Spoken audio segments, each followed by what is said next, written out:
اس کام کے کچھ لوازم ہیں، کچھ شرائط ہیں، اس کی کچھ تدریج ہے جو ہمیں سنت سے ملتی ہے، قرآن سے ملتی ہے، حدیث سے ملتی ہے۔ تو میں اس کام کے ضمن میں اس کی وہ تدریجی مراحل اور اس کے لوازم اور اس کی شرائط بیان کرنا چاہتا ہوں۔ سب سے پہلی شرط اول، وہ فارسی کا شعر مجھے یاد آیا کہ در رہے منزل لیلا کے خطر ہاش بسے، شرط اول قدمی نس کے مجنون باشی۔ پہلی شرط یہ کہ مجنون بنو۔ تو یہاں کا پہلی شرط کیا ہے؟ پہلے صاحب ایمان بنو، ایمان تمہارے دلوں میں ہو۔ یا ایھا الذین آمنوا آمنوا باللہ ورسولہ، یعنی ایک ایمان تو تمہیں حاصل ہے، اقرار باللسان، وہ تو تمہیں والدین سے مل گیا، عقیدہ تمہارا ہے، متوارث جو ہے تم عقیدے کو مانتے ہو، لیکن دلی یقین والا ایمان حاصل کرو۔ اصل میں اس کے بعد گاڑی چلتی ہے، اس کے بعد جو ہے نتائج نکلتے چلے جائیں گے، لیکن اگر وہاں ایمان کی کمزوری ہے تب اوپر سے کوششیں کریں گے، نتیجہ نہیں نکلے گا، آگے ہم بڑھ نہیں سکیں گے، ہمارے جو جد و جہد ہے وہ کامیابی سے ہمکنار نہیں ہوگی۔ اس جیسے ہی ہے جیسے آپ درخت لگانا چاہ رہے ہیں جس کی جڑ ہی نہیں ہے، آپ زمین کھود کر درخت جو اس کے اندر گاڑ دیں گے تو زمین تو نہیں پکڑے گی اس کو، وہ تو نیچے سے جڑ ہو اور پھر درخت جو ہے اس سے ابھرے، تو وہ ہوتا ہے کہ جس کے لیے یوں سمجھیے سرسر درخت بنے گا۔ اس حوالے سے سب سے پہلا قدم کیا ہے؟ ہم اپنے گریبانوں میں جھانکیں، اپنے دلوں کو ٹٹولیں، وہ یقین والا ایمان ہے یا نہیں؟ اگر ہے تو اللہ کا شکر ادا کیجیے، تہنیت، مبارکباد، اور نہیں ہے تو پہلا کام یہ ہے کہ اے ایمان کے دعوے دارو، ایمان لاؤ جیسے کہ ایمان کا حق ہے۔ یقین اللہ کی ذات پر، اس کی صفات کمال پر، یقین مرنے کے بعد اٹھنے پر، بعث بعد الموت اور حساب کتاب، یوم حشر اور جنت اور دوزخ کا یقین، فرشتوں کا یقین، وحی کا یقین، قرآن کا یقین، کتابوں کا یقین، نبیوں اور رسولوں کا یقین، اور محمد الرسول اللہ کا یقین صلی اللہ علیہ وسلم کہ آپ آخری اور کامل رسول ہیں اللہ تعالیٰ کے، خاتم النبیین بھی ہے اور آخر المرسلین صلی اللہ علیہ وسلم۔ یہ یقین پہلے پیدا ہونا چاہیے۔ تو اب ظاہر بات ہے کہ جب میں نے یہ بات اتنی بڑی کہی ہے تو پھر مجھے یہ بھی بتانا چاہیے یقین کہاں سے ملے گا، کون سی دکان ہے، سپر مارکیٹ کوئی ہے جہاں پر کہ یہ جنس بکتی ہو؟ پہلی بات تو یہ ہے کہ اس کے لیے آسان ترین طریقہ کیا ہے؟ صاحب ایمان کی صحبت اختیار کرو۔ جیسے آپ بھٹی کے آگے بیٹھیں گے تو حرارت پہنچ جائے گی، آپ برف کی سل کے قریب بیٹھے ہوں گے ٹھنڈک پہنچ جائے گی۔ اگر صاحب ایمان ہے، کسی کے دل میں یقین والی بھٹی دہک رہی ہے، تو اس کے قرب سے آپ کے اندر بھی یقین پیدا ہو جائے گا۔ دوسرا طریقہ یہ ہے کہ شریعت کے احکام پر عمل کیے جاؤ، کیے جاؤ، کیے جاؤ، کیے جاؤ، اس عمل سے بھی یقین پیدا ہوتا ہے۔ یہ دو طرفہ معاملہ ہے، یقین سے عمل پیدا ہوتا ہے اور عمل سے یقین پیدا ہوتا ہے۔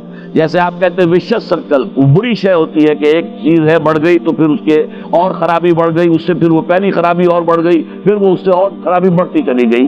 جیسے پیچ آپ کہتے ہیں ہر چکر کے ساتھ وہ پیچ آگے بڑھتا جاتا ہے، اسی طریقے سے بھلائی کا بھی ایک سرکل ہے۔ ایک نیکی آپ کریں گے آپ پہ ایمان پیدا ہوگا، اب آپ زیادہ نیکی کریں گے تو اب اور زیادہ ایمان پیدا ہوگا، تو یہ دو طرفہ سرکل ہے۔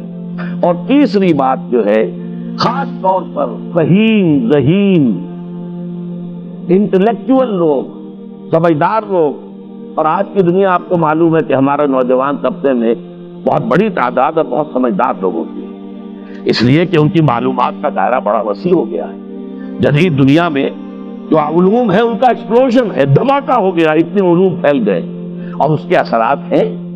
اخبار بین لوگ بھی جو ہے وہ بھی ایک طرح سے ہر ایک ان میں سے فلسفی ہوتا ہے، آپ اس سے ذرا بات کر کے دیکھیے، وہ اپنے فلسفے مگارے گا، اپنی رائے دے گا، معلوم ہوتا ہے کہ شاید سب سے بڑا سیاسی تجزیہ نگار یہی ہے۔ لہذا وہ لوگ کہتے ہیں کہ ہمیں تو وہ بات بتاؤ جو ہماری عقل کو بھی اپیل کرے۔ یہ جو معاملہ ہے، وہ ایمان جو عقل کو بھی اپیل کرے، اس کی سوچ صرف ایک ہے اور وہ قرآن حکیم ہے۔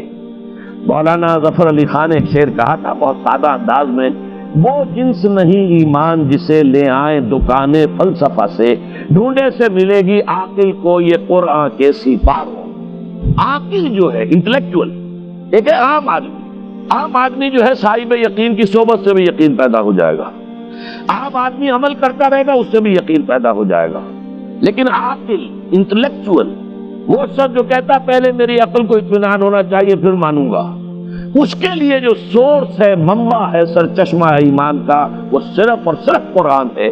اس میں غور و فکر کرے، انسان اس طرح قرآن کو پڑھے کہ وہ براہ راست اس کا مفہوم اس کے دل کے اوپر اترتا چلا جائے۔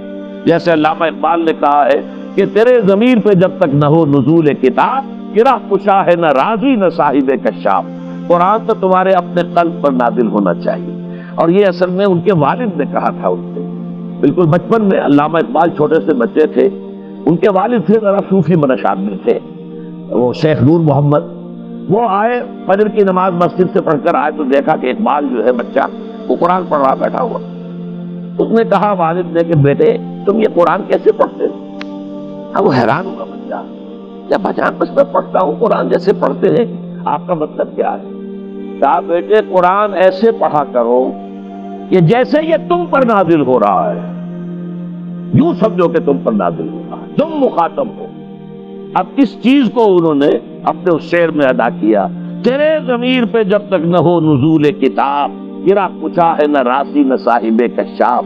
جیسے یہ قرآن قلب محمد پر نازل ہوا تھا، فَإِنَّهُ نَزَّلَهُ عَلَىٰ قَلْبِكَ، جبرائیل نے یہ اے نبی اے محمد آپ کے دل پر اتارا ہے۔ تو جب تک ہمارے بھی دل پر نہیں اترے گا تو قرآن مجید جو ہے وہ ہمیں انسپائر نہیں کر سکے گا۔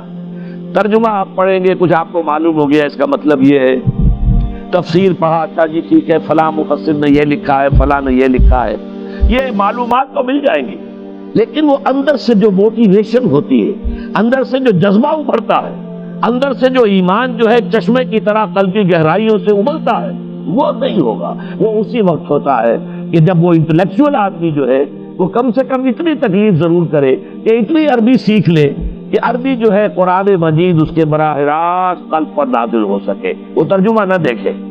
اب ایک آیت پڑھی پھر ترجمہ دیکھا، پھر دیکھا اس میں نمبر 11 لکھا ہوا ہے، حاشیہ میں جا کر دیکھا نمبر 11 یہاں ہے، وہ دیکھا، تسلسل تو ٹوٹ گیا۔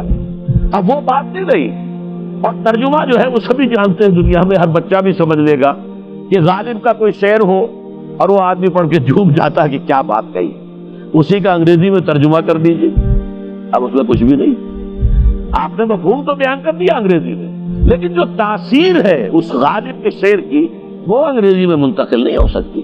تو قرآن مجید کا کچھ نہ کچھ مفہوم تو ترجمے سے معلوم ہو جائے گا، قرآن کی تاثیر ترجمے سے نہیں حاصل ہو سکتی، تفسیر سے نہیں حاصل ہو سکتی۔ اسی لیے دو سب سے بڑی تفسیروں کا ذکر علامہ اقبال نے کیا ہے کہ گرہ کشا ہے نہ رازی، نہ امام رازی کی تفسیر کبیر سے تمہیں فائدہ ہوگا اور نہ امام زمخشری کی کشاف سے ہوگا، جب تک کہ تمہارے اپنے دل پر قرآن نہ اترے۔ اور اس کے لیے لازم ہے کم سے کم یہ کہ اتنی عربی انسان سیکھ لے کہ بیریئر نہ ہو ٹرانسلیشن کا، کوئی پردہ حائل نہ ہو درمیان میں، تسلسل نہ ٹوٹے، آپ براہ راست پڑھ رہے ہیں، براہ راست اس کا مفہوم آپ کے دل پر نازل ہو رہا ہے۔ تو پہلا سٹیپ جو میں نے ان 3 آیتوں پر اضافی آیت سورہ نساء کی آپ کے سامنے رکھی، ہم میں سے ہر شخص کا پہلا کام یہ ہے کہ وہ یقین والا ایمان حاصل کرے۔ عام آدمی کے لیے صاحب یقین کی صحبت بھی مفید، عام آدمی کے لیے عمل سے بھی یقین پیدا ہوتا ہے، لیکن انٹلیکچوئل کے لیے، ذہین کے لیے، فہیم انسان کے لیے، انٹیلیجنسیا جسے آپ کہتے ہیں، اس کے لیے لازم ہے کہ وہ قرآن مجید کی گہرائیوں میں غوطہ زنی کرے اور قرآن اس کے اپنے قلب کے اوپر نازل ہو تو کہیں جا کر وہ قرآن کو سمجھے گا۔ چنانچہ علامہ اقبال کا ایک اور شعر میرے ذہن میں آیا ہے، وہ میں آپ کو سنا دوں۔ ہم یہ سمجھتے ہیں کہ عرب تو ان کی اپنی زبان ہے، لہذا وہ تو قرآن مجید کو سمجھتے ہی ہوں گے، لیکن بسا اوقات ایسا بھی ہوتا ہے اگر دل پر حجاب آئے ہوئے ہوں تو قرآن مجید کے سمجھنے سے بھی کچھ حاصل نہیں ہوتا، دل پر حجاب ہے۔ یہی وجہ ہے تو عرب ہو یا عجم ہو، تیرا دل نہ دے گواہی، لغت غریب یہ قرآن مجید جو ہے، تو عجم ہو یا عرب ہو، یہ قرآن مجید تیرے لیے لغت غریب رہے گا جب تک کہ تیرا دل گواہی نہیں دے گا۔ تو ایک تو طلب ہدایت ہو انسان کے اندر، اور دوسرے یہ کہ قرآن مجید کو براہ راست نازل ہونے کا موقع ملے قلب کے اوپر، تو ایمان یقین والا حاصل ہوگا۔